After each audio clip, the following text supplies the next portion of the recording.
નમસ્કાર, અમારી news channel news for કાઠિયાવાડને લાઈક કરો, શેર કરો અને સબસ્ક્રાઇબ કરો. News for Kathiawad. નમસ્કાર.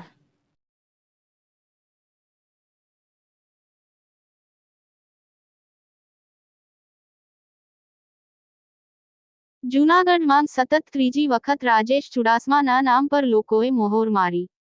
જૂનાગઢમાં સાંસદ રાજેશભાઈ ચુડાસમાએ આજે પોતાની ત્રીજી જીતની એન્ટ્રી કરી છે અને રાજેશભાઈ ચુડાસમાને 21 રાઉન્ડમાં 5,78,516 મત મળ્યા છે અને તેમની જીત થઈ હતી. ત્યારે રાજેશભાઈ ચુડાસમા શું કહી રહ્યા છે તે સાંભળી.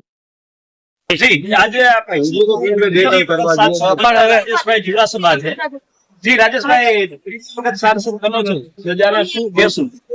ખાસ કરીને જ્યારે આ વિસ્તારની ત્રીજી વખત સેવા કરવાની તક આપી છે ત્યારે ગીર સોમનાથ અને જુનાગઢની જનતા, ગીર સોમનાથ અને જુનાગઢના સૌ કાર્યકર્તા અને આગેવાનોનો ખૂબ આભાર માનું કે જેમને ત્રીજી વખત ખૂબ મોટી લીડથી મને આ વિસ્તારની સેવા કરવાની તક આપી છે ત્યારે ખૂબ આભાર.